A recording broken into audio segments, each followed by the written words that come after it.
They say the frontier remembers more than any living soul. Every boot print, every lie, every grave marked and unmarked. And if you ride far enough west, past the canyons carved like old scars and the windmills that spin even when there's no wind, you'll come upon the quiet stretch of land once owned by Mara Ellison. A widow, a stubborn one. A woman the desert tried to break more than once, but failed every time. That evening, the sun hung low and angry, red as a cauterized wound, spreading long, bleeding shadows across the brittle grass behind her barn. Mara stood at the fence line, hat pulled low, watching the sky like she was waiting for an answer she knew would never come. Her husband had been gone 6 months, taken by an accident the townsfolk whispered about, but not one dared question. Not out here. Not with the Thornbacks roaming free like wolves fattened on fear. Her ranch was dying, cattle missing, tracks where there shouldn't be tracks, and at night, the sound of something moving just beyond the lantern's reach. Mara breathed in the dusty air and tried to steady the ache in her chest. Every creak of the windmill reminded her of him. Every empty stall echoed with his laugh. Folks said grief softens a person. They didn't know Mara. Grief sharpened her. A sudden thud broke the stillness. Mara spun, rifle raised before the dust had time to settle. At first, she saw nothing but the dim outline of the barn and the brush swaying beneath a desert breeze that hadn't been there a moment ago. Then, movement. Something slumped beside the barn door. Mara approached slow, boots crunching lightly. It wasn't an animal. It breathed too fast, too frightened.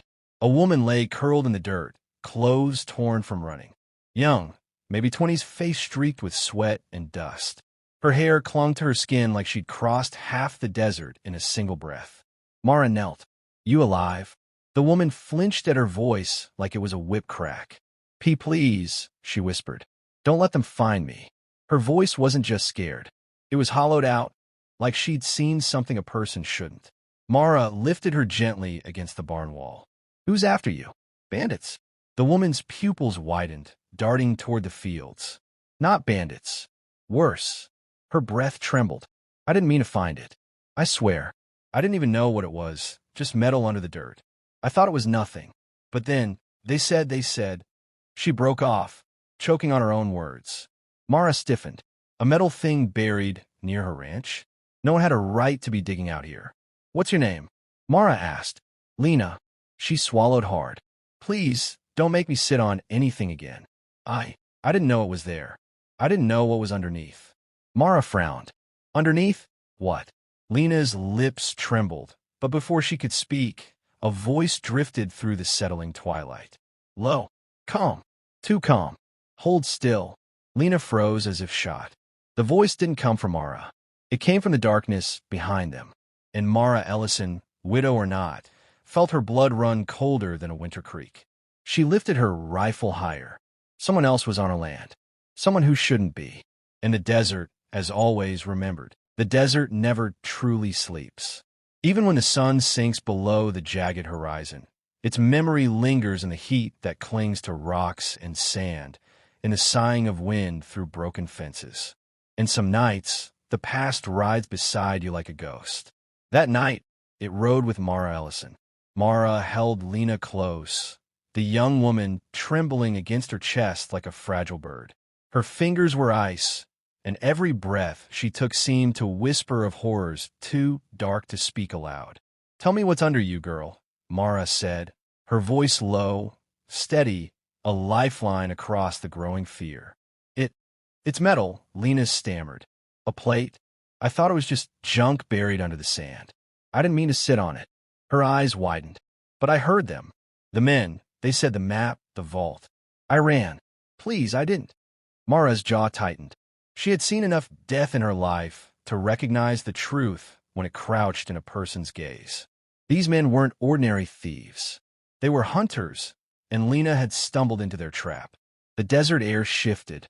A faint clatter came from beyond the corral, the kind that sets teeth on edge. Mara gripped her husband's old rifle, checking its weight as if it reminded her of all she'd lost, all she'd promised. "We stay quiet. Move when I say. Understand." Lena nodded, swallowing hard. Outside, the soft thump of horse hooves pressed against the sand. 6 riders, Mara counted in the dim light. At their head was Vance Crowder, known across 3 counties as a man who left no witnesses, only whispers and blood. Calm. Too calm. We know she's here. Vance's voice floated from the shadows, carrying a casual menace. Search every inch of that land. His men fanned out, lanterns cutting jagged slices through the darkness. Mara pressed Lena to the barn loft, eyes scanning, mind racing. The iron hatch Lena had accidentally sat upon remained hidden beneath a thin layer of sand, its secrets humming quietly, waiting. The Thornbacks didn't know what they were hunting yet, but Mara did. She had felt it in the soil, smelled it in the air. This was not just a buried plate. This was a relic, a secret from a time the frontier had tried to forget. And now it was awake. The riders' shadows stretched long across the corral, their lanterns flickering, illuminating broken fences and scattered hay. One of Vance's men kicked at a post, laughter like a dry creek. Mara held her breath. The slightest sound could give them away. Vance stepped closer, his eyes lifting toward the loft. You can hide up there, lady, but we'll find you. And when we do, his smile didn't reach his eyes. Mara could feel it. He knew there was more here than dirt and metal. Something valuable, something deadly. The night seemed to pulse with a life of its own. Dust swirled, wind whispered, and the hatch beneath the sand waited for hands brave, or foolish, enough to lift it. And Mara Ellison, widow and guardian, understood what had to be done. Tonight, the ranch would not remain silent. They say the desert hides bones, and some folks say it hides truth. Mara Ellison had learned both. But the night she faced the Thornbacks, she remembered something deeper, something no one had seen in years.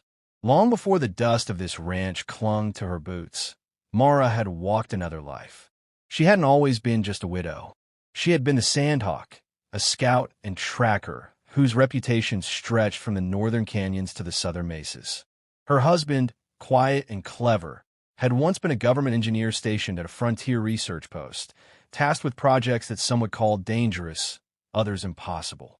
When Mara had married him, she had laid down her guns, believing peace could outlast the desert. But the desert never lets go. Now, as she crouched in the barn loft, listening to the horses shift and the men whisper, she felt the old skills awaken, the way a snake senses the earth tremble before storm. Lena, trembling beside her, watched Mara with wide eyes. I didn't know you could, she began, but Mara silenced her with a tilt of her head. They're not after you, Mara murmured, voice steady, eyes scanning. They're after the hatch, the thing you sat on. That's what's valuable. And dangerous. Lena's gaze fell to the sand below. What is it?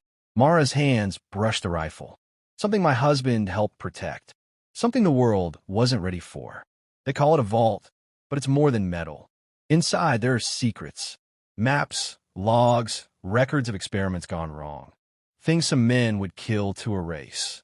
Outside, Vance Crowder cursed as he struck at the corral door. Mara's heart beat steady, though her mind whirred. She had trained for this, long before the world knew her name. Every plank in the barn, every shadow, every whisper of wind became part of her strategy. She could hear the men moving, but she was the one who owned this place, every nook and creek, every hiding spot and vantage point. Tonight, she whispered to Lena, you'll see why some legends never die. Mara set traps in the loft, broken lanterns ready to tumble, ropes positioned to trip. She checked her rifle, steadying her hands. Lena nodded, understanding the stakes, her fear tempered by a growing courage. Together, they would face the men who thought a widow was defenseless. Then, like a thunderclap through sand, Mara remembered her husband's words from years past. If I die, protect the north fence. Promise me. She had promised. And now, the promise became a weapon. Vance's voice rose from the corral. Open it, Mara, or the frontier burns with it. The old storyteller would pause here, leaning on his cane, letting the listeners imagine the tension. Horses snorting, the desert wind tossing dust, shadows flickering like ghosts. Mara took a deep breath, feeling the desert hum beneath her boots. The legend of the Sandhawk had returned, not for revenge, not for glory, but for justice, for truth, for the promise she had made in blood and silence. The night was far from over, and the Thornbacks had yet to learn that the woman they had come to kill was not the one they would face. The desert held its breath. Lanterns swung wildly as shadows danced across the corral, dust rising in clouds like ghosts stirred from their graves. Mara Ellison perched in the barn loft, her rifle ready, eyes sharper than any hawk's. Every heartbeat echoed like a drum in the canyon. Every movement of the Thornbacks registered in her mind before it even happened. Vance Crowder was at the hatch, crowbar in hand, his calm facade beginning to crack. "Open it," he barked. "It's worthless to hide it from me." But Mara knew better. The vault was more than iron and dirt. It was history, injustice, proof of deeds too long buried, and she would not let it fall into hands that would twist it for profit, power, or murder. She fired a shot, precise, snapping the rein of a lead horse. The animal bolted, rider thrown, lantern smashing to the ground. Chaos erupted. Mara leapt from aloft to a hidden plank, dropping another lantern to ignite a smoke-and spark diversion. Lena scrambled behind her, eyes wide, heart pounding, but ready to fight beside this legend reborn. The Thornbacks, confident until now, faltered. Mara moved like a shadow, landing blows with rope, timber, and steel, disarming, tripping, and misleading. Vance cursed, realizing the woman he thought defenseless was orchestrating every moment like a conductor of carnage. "Oh, who are you?" he hissed, cornered at the hatch. Mara's eyes were steel. "The one you should have feared the day you learned about this ranch." She pressed her rifle against his chest, steady as the desert sun. With a grunt, Vance fell to the sand, unconscious. Mara knelt beside him, shaking her head. The vault opened with a low groan, revealing its contents: stacks of old maps, rusted journals, and documents detailing a legal experiment from decades past. Evidence that had killed more than her husband and left the desert scarred. The revelation hit Mara like a desert storm. Her husband's death had been no accident. It had been a choice. He refused to cover the truth, and someone had paid the price. She had honored his promise, hidden the hatch, and now justice had a face again. The storyteller would pause here, letting listeners imagine the desert stretching endless, wind tousling the sand, and the quiet triumph of a widow who had become a legend. By dawn, the dust had settled.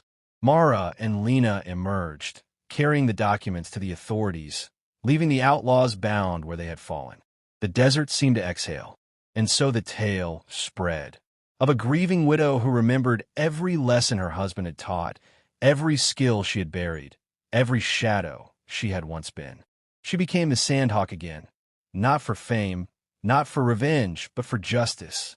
"Hold still," she whispered to Lena, standing over the hatch as the first light of day painted the mesa's gold.